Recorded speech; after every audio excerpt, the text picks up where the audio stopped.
నమస్కారం అండి. నా పేరు మహాలక్ష్మి. శ్రీస్మృతి ఛానల్కు స్వాగతం అండి.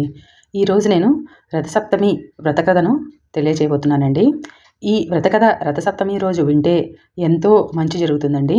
ఒక రథసప్తమి రోజే కాకుండా మిగతా రోజులు ఎప్పుడు విన్నను సూర్యభగవానుడి విశిష్టత గురించి మనము తెలుసుకోగలమండి. ఎందుకంటే సూర్యభగవానుడు ప్రత్యక్ష దైవము కదా. ఇప్పుడు నేను రథసప్తమి వ్రతకథను తెలియజేయబోతున్నానండి. యుధిష్ఠిరుడు శ్రీకృష్ణుని అడిగాను. యుధిష్ఠిరుడు అనగా ధర్మరాజు అండి.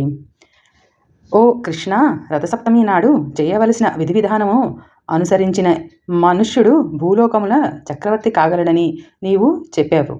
అట్లు ఎవరికైనాను ప్రాప్తించినదా అనగా శ్రీకృష్ణుడు ఇలా జవాబిచ్చెను. అంభోజ దేశమున యశోవర్తి అను చక్రవర్తి ఉండెను. ఆయన వృద్ధాప్యమున కుమారులందరూ సర్వరోగముల చేత బాధపడుచున్న వారైరి. అట్టి కర్మ పరిపాకం ఎందువలన కలిగెనో తెలుపవలసినదని ఒకనొక బ్రాహ్మణ శ్రేష్ఠుని అడిగాను. అట్లడిగిన రాజుతో, ఓ రాజా, వీరి పూర్వజన్మలో వైశ్యకులమున జన్మించి మిక్కిలి లోబులై ఉండిరి. అందుచేత వీరిట్టి రోగములకు గురి కావలసిన వారైరి. వారి రోగ నివారణకు రథసప్తమి రోజున జరుగు కార్యక్రమను చూడవలను. ఆ విధంగా ఆ వ్రతము చూచినంత మాత్రమున దాని మహాత్మ్యముచే వారి పాపములు తొలగిపోవను. కావున వ్యాధితో బాధపడుతున్న వారిని తీసుకుని వచ్చి ఆ వ్రత వైభవం వారికి చూపవలను అని బ్రాహ్మణుడు చెప్పగా, రాజు, అయ్యా, ఆ వ్రతం ఎట్లు చేయవలెనో దాని విధి విధానములు ఏమిటో తెలుపండని ప్రార్థించెను. అందులకు ఆ బ్రాహ్మణుడు, ఓ రాజా, ఏ వ్రతము చూచినంత మాత్రమున జడత్వము నశించిపోవునో ఆ రథసప్తమి అను పేరుగల వ్రతమును సర్వులు ఆచరించదగినది. ఆ వ్రత ప్రభావమున సకల పాపములు హరించి చక్రవర్తిత్వము కలుగును. ఆ వ్రత విధానము తెలుపుచున్నాను, శ్రద్ధగా వినుము. మాఘమాసమందలి శుక్లపక్షమున వచ్చు షష్ఠీ తిథి దినమున గృహస్థులు ఈ వ్రతమును ఆచరించునని కల్పవలెను. పవిత్ర జలములు గల నదులలో కానీ చెరువునందు కానీ నూతియందు కానీ తెల్లని నువ్వులతో విధి విధానముగా స్నానము ఆచరించవలెను. ఇలవేలుపులకు కులవేలుపులకు ఇష్టదేవతలకు మొక్కి పూజించి అటు పిమ్మట సూర్య దేవాలయములకు పోయి ఆయనకు నమస్కరించి పుష్పములు, ధూపములు, దీపములు, అక్షతలతో శుభప్రాప్తి కొరకు పూజించవలెను. పిదప స్వగృహమునకు వచ్చి పంచయజ్ఞము కావించి అతిథులతో, సేవకులతో, బాలకులతో భక్ష్యభోజ్యములు ఆరగించవలెను. ఆ దినమున తైలము శరీరమునకు పూసుకొని స్నానము చేయరాదు. ఆ రాత్రి వేదపారగులకు విప్రులను అంటే బ్రాహ్మణులను పిలిపించి సూర్యభగవానుని విగ్రహాన్ని నియమము ప్రకారము పూజించి సప్తమి తిథి రోజున నిరాహారుడై భోగములను విసర్జించవలెను. భోజనాలకు పూర్వము, ఓ జగన్నాథుడా, నేను చేయబోవు ఈ రథసప్తమి వ్రతమును నిర్విఘ్నముగా పరిసమాప్తి చేయవలసినదిగా వేడుచున్నాను అని ఉచ్చరించుచు తన చేతిలో గల జలమును నీటిలో విడవవలెను. అట్లు నీటిని విడిచిపెట్టి బ్రాహ్మణులను తాను గృహమున నేలపై ఆ రాత్రి శయనించి జితేంద్రియుడై ఉండి ఉదయమునే లేచి నిత్యకృత్యములు ఆచరించి శుచియై ఉండవలెను. ఒక దివ్యమైన సూర్యరథాన్ని దీపమాలికలతోనూ చిరుగంటలతోనూ సర్వోపచారాలతోనూ తయారు చేసి సర్వాంగములను రత్నాలు మణులతో అలంకరించవలెను. బంగారుతో గాని వెండితో గాని గుర్రాలను, రథసారథిని, రథమును తయారు చేసి మధ్యాహ్న వేళ స్నానాధికములను నిర్వర్తించుకొనవలెను.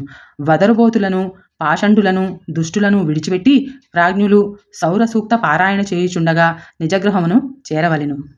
పిమ్మట తన నిత్యకృత్యములను పూర్తి చేసుకుని స్వస్తి బ్రాహ్మణ వాచకములతో వస్త్రమండపము మధ్యభాగమున రథమును స్థాపించవలెను. కుంకుమతోనూ సుగంధ ద్రవ్యములతోనూ పుష్పములతోనూ పూజించి రథమును పుష్పములతోనూ దీపములతోనూ అలంకరించవలెను. అగరు ధూపములు ఉంచవలెను. రథమధ్యమున ఉన్న సూర్యుని సర్వ సంపూర్ణముగా అర్చన చేయవలెను. ధనలోభము చేయరాదు. లోభివై ధనమును ఖర్చు చేయుటకు మనస్సు అంగీకరించినచో వ్రతము వైఫల్యమును, దాని వలన మనస్సు వికలత్వమును పొందును. పిమ్మట రథాన్ని, రథసారథిని, అందుగల్ల సూర్యభగవానుని పుష్ప, ధూప, గంధ, వస్త్ర, అలంకార భూషణాదులు, నానావిధ ఫలభక్ష్యాదులు కల నైవేద్యాలతో పూజించి ఈ విధముగా దివాకరుని స్తోత్రము చేయవలెను. ఓ భాస్కర, దివాకర, ఆదిత్య, మార్తాండ, గ్రహాధిప, అపాంనిధే, జగద్రక్షక, భూతభావన, భూతేశ, భాస్కర, ఆర్తత్రాణపరాయణ, హర, అచింత్య, విశ్వసంచార, విభో, హే విష్ణు, ఆదిభూతేశ, ఆది మధ్యాంతరహిత, భాస్కర, ఓ జగత్పతే, భక్తి లేకున్నను క్రియాశూన్యమైనను నేను చేసిన ఈ అర్చనకు నీ సంపూర్ణ కటాక్షమును చూపుము అని మనస్సులో తాను వేడిన కోరికను సఫలీకృతం చేయవలెనని భాస్కరుని ప్రార్థించవలెను. ధనము లేని వాడైనను విధి ప్రకారముగా అన్ని కార్యక్రమములు చేయవలెను. రథము, సారథి, గుర్రములు, వివిధ రకాల రంగులతో లిఖించిన బొమ్మలు, 7 అయిన జిల్లేడు పత్రములతో సూర్యభగవానుని శక్తి కొలది ముందు చెప్పినట్లు విధి విధానముగా పూజించవలెను. పురాణ శ్రవణ మంగళ గీతాలతో మంగళ వాద్యాలతో ఆ రాత్రి జాగరణ చేసి పుణ్యకథలను వినవలెను. పిమ్మట రథయాత్రకు బయలుదేరి సూర్యుని మనస్సున ధ్యానము చేయుచు అర్ధనిమీలిత నేత్రుడై చూడవలెను.